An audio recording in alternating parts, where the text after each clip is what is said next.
सद्गुरु भगवान की जय, स्वामी जी महाराज की जय। शिवोहम। आज का जो सूत्र है वो गीता के 67वें श्लोक का सूत्र है, अध्याय 2 का 67वां श्लोक है ना। इस श्लोक में भगवान श्री कृष्ण फिर उसी अयुक्त बुद्धि वाले व्यक्ति के बारे में बात कर रहे हैं जो उन्होंने 66 में किया था। भगवान कहते हैं कि इंद्रियाणाम ही चरताम यन्मनो अनुविधीयते तदस्य हरति प्रज्ञा वायुर्नाव बाम्भसी। इंद्रियाणाम ही चरताम यत मना अनुविधीयते तद अस्य हरति प्रज्ञाम वायु नावम इव अभ्यसी। इंद्रियाणाम यानी इंद्रियों में से, ही यानी क्योंकि, चरताम यानी विश्वों में विचरती हुई, यत यानी जिस, मन यानी मन, अनु यानी साथ, विधेयत यानी रहता है, तत् यानी वह, एक उसी इंद्रिय, अस्य यानी इस अयुक्त पुरुष की, हरति यानी हर लेती है, प्रज्ञा में यानी बुद्धि को हर लेती है, वायु यानी वायु, नावम यानी नाव को, इव यानी जैसे, अंभसी यानी जल में चलने वाली। क्योंकि जैसे जल में चलने वाली नाव को वायु हर लेती है, वैसे ही विश्व में विचरती हुई इंद्रियों में से मन जिस इंद्रिय के साथ रहता है वह एक ही इंद्रिय इस अयुक्त पुरुष की बुद्धि को हर लेती है। अब यह तो इसका शाब्दिक अर्थ है। भगवान श्री कृष्ण के बारे में अगर अपन कुछ भी शब्द बोलेंगे तो वो शब्द उनकी शान के मुताबिक जो है, उनके सम्मान के हिसाब से, उनकी महानता के हिसाब से हर शब्द पृथ्वी का बोना है। ऐसा कोई शब्द नहीं है जिससे भगवान को सम्मानित किया जा सके। ऐसा कोई कृत्य नहीं है जिससे भगवान श्री कृष्ण को सम्मानित किया जा सके या किसी ज्ञानी को सम्मानित किया जा सके।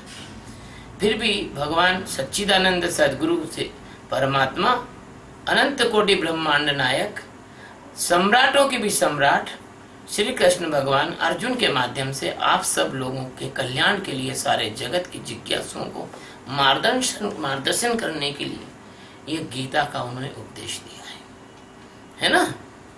अर्जुन से भगवान कहते हैं, जो इसमें अभी है नहीं लेकिन इसका अर्थ जो ध्वनित हो रहा है, क्योंकि परमात्मा सद्गुरु जो भी कुछ कह रहे हैं उसका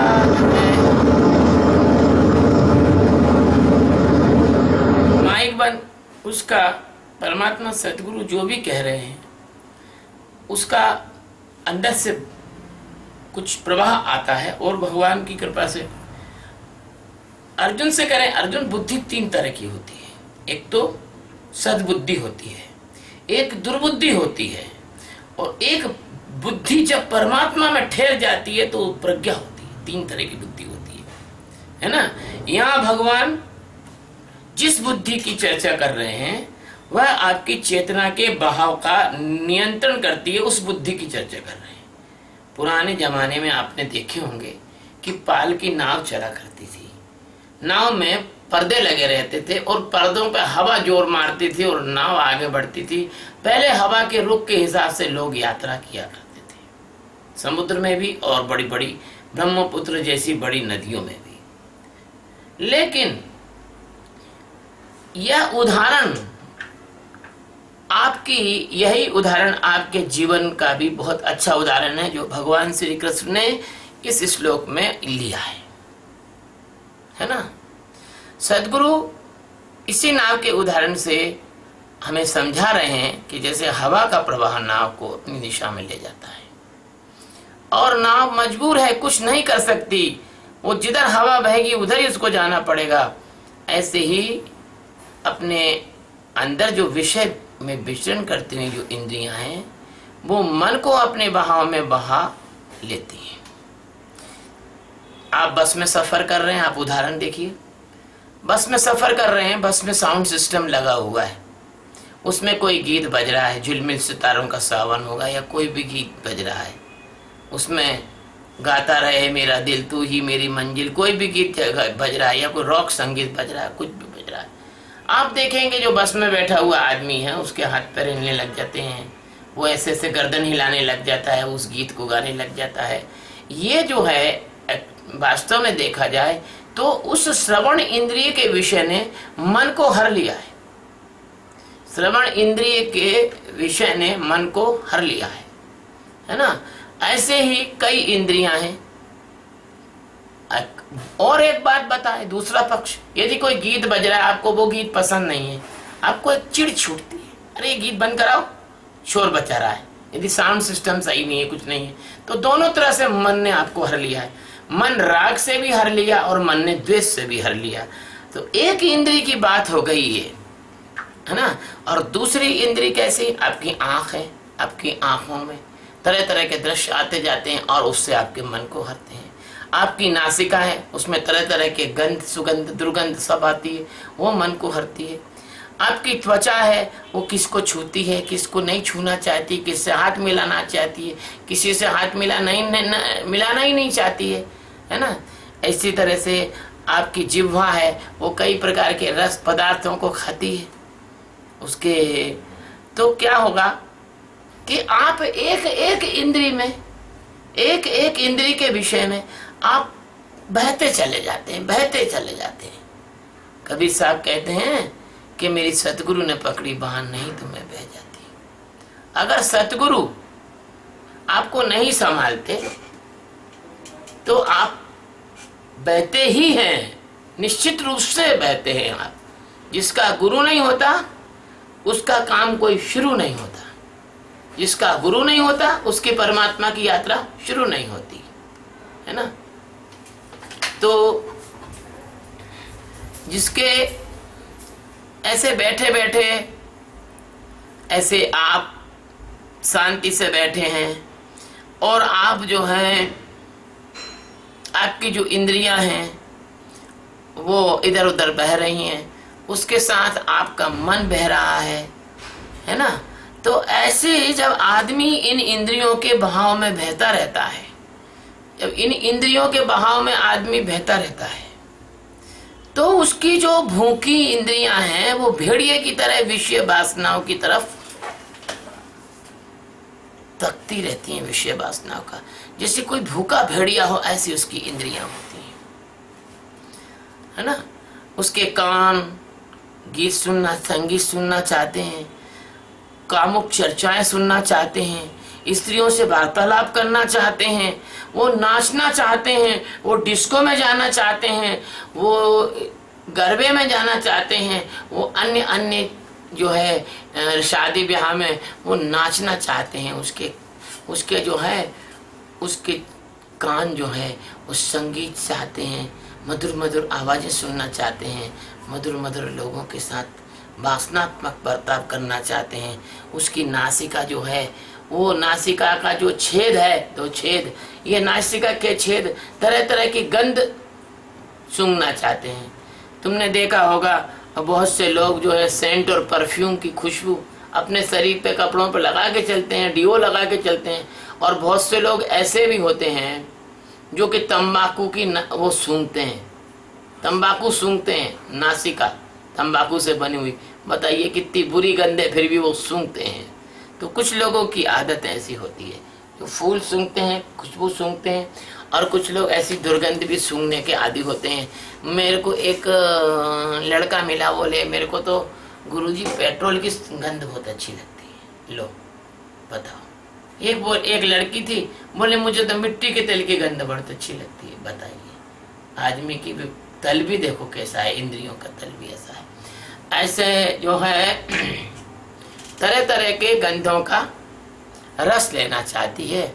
ऐसे ही आपकी जो त्वचा है वो कोमल कोमल वस्त्र पहनना चाहती है, मलमल मखमल, और आपकी त्वचा अच्छे कोमल कोमल जो है बिस्तरों पे आप सोना चाहते हो।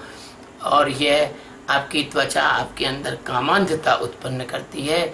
जब उसकी जिह्वा, अज्ञानी व्यक्ति, अयुक्त व्यक्ति की जो जिह्वा होती है, वो जब तरह तरह के भक्ष्य अभक्ष्य पदार्थ खाती है और उसके लिए लपलपाती रहती है, तो ऐसा व्यक्ति जो है अयुक्त अज्ञानी, विषय वासना के भोगों को ही सर्वस्व जानने वाला, विषय को ही अपना जीवन मानने वाला होता है। ऐसे पुरुष को जो वासनाएं होती है ना, वो एकदम पागल कुत्ते के समान यहाँ वहाँ वहाँ वहाँ। कभी पागल कुत्ता देखना, कभी एक जगह नहीं रुकता, कभी नहीं रुकता, मर जाता है लेकिन रुकता नहीं। ऐसे मनुष्य, अज्ञानी मनुष्य जो है मर जाता है लेकिन ध्यान में रुकता नहीं, पागल कुत्ते के समान ये वासना यहाँ वहाँ वहाँ वहाँ दौड़ाती रहती हैं और कहीं भी नहीं ठहरने देती। जब इंद्रियों के माध्यम से जीवन भर जीवन के अनियमित पथ पर, इरेगुलर पाथ, उस पर घूमता ही रहता है, घूमता ही रहता है, उसका कुछ निश्चित नहीं। जैसे नदी में बहता हुआ एक तिनका, जैसे जैसे कि समुद्र में हवा के झोंके से बहती हुई नाव, ये तो उसका कोई ठिकाना ही नहीं है कि कहाँ जाएंगे। कहते ना, संसार है एक नदिया, सुख दुख दो किनारे हैं, ना जाने कहाँ जाए हम बहते धारे। उस नदिया का भी कोई गंतव्य समुद्र है, लेकिन तुम्हारा तो कोई मंजिल नहीं है। तुम लोग ना जाने कहाँ जाओगे, क्या पता मनुष्य से डायरेक्ट कुत्ते के जन्म में चले गए, या गधे के जन्म में चले गए, या बिल्ली बन गए, या तोता बन गए, या मेंढक बन गए, या काकरोच बन गए, या पेड़ बन गए। तुम्हारा कुछ भी ठिकाना नहीं है, तुम कहाँ जाओगे। क्यों कि तुम्हारी इंद्रियां पता नहीं तुम्हें कहाँ ले जाएंगी, पता नहीं तुम्हें कहाँ ले जाएंगी। यहाँ पर जो तुम्हारा मन है, इंद्रियों के माध्यम से जीवन भर ये जो तुम्हारा मन है ये रस लेता है। इंद्रियों के माध्यम से तुम्हारा मन रस लेता है। इस रस लेते हुए मन को तुम कभी जानते नहीं और कभी जान भी ना पाओगे यदि कोई सतगुरु नहीं मिला तो। मेरे जीवन की एक घटना है कि मैं अपने सतगुरु के आश्रम में निवास करता था, गुरु के पास, उपनिषद गुरु के पास बैठा रहता था। तो रात्रि में वहां एक ही कक्ष था और बहुत सारे लोग वहां सोते थे। सतगुरु भगवान का एक कक्ष था, एक कक्ष अन्य लोगों के लिए था। तो वहां पर एक बमोरी के डॉक्टर साहब थे, यादव साहब। देखो अब ये तीसरी बार आ रहे हैं इस सत्संग के। तो बमोरी के डॉक्टर साहब थे, तो वो रात को मेरे बगल में सोए, क्योंकि मैं बहुत चौकन्ना सोता था। जरा सा खटका हो तो मेरी नींद खुल जाती थी। और स्वामी जी के वो अच्छे शिष्य थे, मेरे बगल में वो सोए। अब इतने पास में सोए थे, सटे के यदि जरा सी करवट लो तो उनको पैर टकरा सकता था। तो मेरे कुछ बड़ी चिंता रही कि कहीं इनको पैर मेरा न टच हो जाए, क्योंकि बड़े अच्छे साधक थे, मैं उनका बहुत सम्मान और आदर करता था। मेरा पैर उनको टच छुए ये मैं कि बिल्कुल पसंद नहीं करता था। तो मैं रात में सोया नहीं ढंग से, बस ऐसा ऊनी दशा पड़ा रहा पैरों को सकोड़ के। लेकिन जब मैं सुबह हुई तो उन्होंने मुझसे पूछा कि क्यों तुम रात को ठीक से सोए नहीं, ऐसा लगता है। तो मैंने कहा हाँ डॉक्टर साहब, मैं एक अंदर से भयभीत रहा कि कहीं ऐसा ना हो कि मेरा पैर आपसे टकरा जाए। तो उन्होंने कहा देखो बस यही मन है, यही मन है, ये है मन जो रात भर इसी में लगा रहा कि कहीं पैर न टकरा जाए। ऐसा तुम मन को जिस दिन देख सकोगे। देखो कितने साधक एक दूसरे की कितनी जो है चिंता करते हैं, है ना। मेरा आदर था उनके लिए। वो सुबह जब उनने मुझे कहा कि देखो ये मन है, तब मैंने झट से पलट के देखा, हाँ ये मन है। तब मैं अज्ञानी था, मुझे ज्ञान नहीं हुआ था, मैं अभ्यासी था, मैं साधक था। तो आपका मन आपकी इंद्रियों की बयार के साथ साथ डोलता हुआ बह रहा है और बहता जा रहा है। भोगों की में मुंह मार रहा है, इंद्रियों के जूते खा रहा है, प्रहार खा रहा है और पिट रहा है, और जन्म मृत्यु से गुजरता हुआ जरा व्याधि, मान अपमान, दुख, क्लेश, राग, द्वेष, ऐसे भीषण नरक की यातना से गुजरता है जो नरक के लोग भी नहीं उनको मतलब जो है सहन करते, वो तुम सहन करते हो। ऐसा कभी कभी होता है कि कभी पत्नी, कभी बच्चा, कभी कोई मित्र ऐसी कोई तीखी बात कह देता है, दिल में ऐसी भाले जैसी चुभ जाती है, ना सहन की जाती है, ना बोली जाती है, बस वही बाली प्रदीप का गीत हो जाता है क्या कि पिंजरे के पंछी रे तेरा दर्द न जाने कोई, बाहर से तू खामोश रहे पर अंदर अंदर रोए। तो तुम अंदर अंदर रोते रहते हो, इतना तुम्हारा कभी बन जाते हो मुर्गा, अरे जिंदा तंदूर के अंदर तुम फेंके जाते हो, वहां से भुन भुना के बाहर आते हो, कैसी मृत्यु होती होगी। कभी बन जाते हो अंडा, उबाले जाते हो, जब पानी का तापक्रम बढ़ता होगा और जब वो कैल्शियम के खोल के अंदर से वो ऊष्मा, वो गर्मी तुम्हारे अंदर घुसती होगी, और कैसे तुम मरते होगे।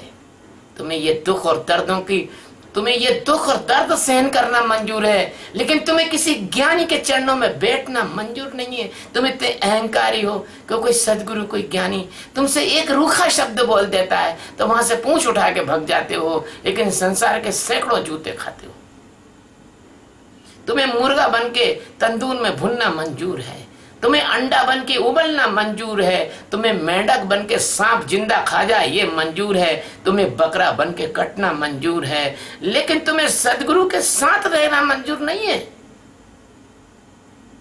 अरे मूर्खो, परमात्मा अगर सदगुरु के साथ रहो ना मुर्गा बनना पड़ेगा, ना बकरा बनना पड़ेगा, ना मेढक बनना पड़ेगा, ना अंडा बनना पड़ेगा। तुम परमात्मा हो, परमात्मा थे, परमात्मा रहोगे, तुम अपने परमात्मा तत्व में जाग जाओगे। लेकिन सदगुरु इस श्लोक में बस उस अयुक्त पुरुष की बात बता रहे हैं कि वो कैसा नारकीय योनियों में से गुजरता हुआ वह मन रूपी नौका अनेक अनेक पशु योनियों में और भैया लाखों करोड़ों जन्मों तक तुम्हें भटकाती है। तभी तो कबीर साहब कहते हैं कि एक चींटी की लघु शंका में बहो जात संसार। ये तृष्णा रूपी जो चींटी है, कबीर की उलट बासियों को ध्यान देना, ये तृष्णा रूपी जो चींटी है, इसकी लघु शंका में, इसकी पेशाब में ये सारा संसार बह रहा है। और ये जो संसार है ये प्रज्ञाहीन, शांतिहीन, ज्ञानहीन, दिशाहीन, और ये अपने मन को सर्वस्व मानने वाला, इंद्रियों के विषय की बयार यानी हवा में भटक रहा है। अनंत अनंत जन्म बीत गए, अब तो जागो, अब तो जागो। इसने इस इंद्रिय रूपी प्रज्ञान, इस इंद्रिय रूपी प्रज्ञा के अभाव ने तुम्हारी वह चेतना हर ली है जिसको सच में कहते हैं कि प्रज्ञा, प्रज्ञा, ज्ञान की ओर जाने की प्रवृत्ति, ज्ञान की ओर जाने का प्रवाह, ज्ञान की ओर जाने का अदम्य साहस। तो वह जो है किसी समर्थ सदगुरु की शरण आप यदि ले लोगे तो ही वह आपकी इस नाव का मल्लाह बनकर आपकी नौका को खेकर, आपका चप्पू चलाकर आपको पार लगा सकता है। भगवान तो कभी उतर के नहीं आएंगे साक्षात, लेकिन सतगुरु तुम्हारे पास है। सतगुरु भगवान यदि तुमने देख लिया तो भगवान तुम्हारे अंदर भी जग जाएगा, क्योंकि सतगुरु एक ऐसा दर्पण है जिसमें तुम्हारा अस्तित्व, तुम्हारा परमात्मा तुम्हें दिख सकता है। मुझे एक भजन की पंक्ति याद आती है, बहुत प्रीतिकर लगता है, और यहाँ उसको रखना भी बहुत जरूरी है। कहते हैं कि काबू में मझधार उन्हीं के, हाथों में पतवार उन्हीं के, काबू में मझधार उन्हीं के, हाथों में पतवार उन्हीं के, डोरी सौंप के तो देख एक बार, उदासी मन काहे को करे तेरा। सतगुरु करेंगे बेड़ा पार, उदासी मन काहे को करे। इसलिए अगर आप किसी सतगुरु के हाथों में आपकी मन रूपी नाव को सौंप कर देख लें, आपका मन इंद्रियों की वायु के वेगों से बच जाएगा, बिल्कुल गारंटी की बात है। आपकी बुद्धि प्रज्ञा को फिर भी वो हिला डुला नहीं पाएगा। और अभी आपका मन इंद्रियों के विधीयते मतलब इंद्रियों के साथ है, फिर वह आपका मन सतगुरु के ज्ञान रूप के साथ विधीयते उनके साथ रहेगा। उसको पाकर मन रूपी जो नौका है, वो बुद्धि रूपी स्त्री उसमें जो बैठी हुई है, परमात्मा के उस किनारे पर पहुंच जाएगी, जहाँ पर प्रज्ञा के रूप में तो बुद्धि बदल जाएगी और मन जो है, आपकी मन में जो ऊर्जा बह रही थी वो ब्रह्म के रूप में रूपांतरित हो जाएगी। आपका जीव भाव नष्ट हो जाएगा, आप ब्रह्म हो जाएंगे। ब्रह्म तो थे, आप ब्रह्म को जान जाएंगे। सतगुरु भगवान की जय, स्वामी जी महाराज की जय। शिवो हम।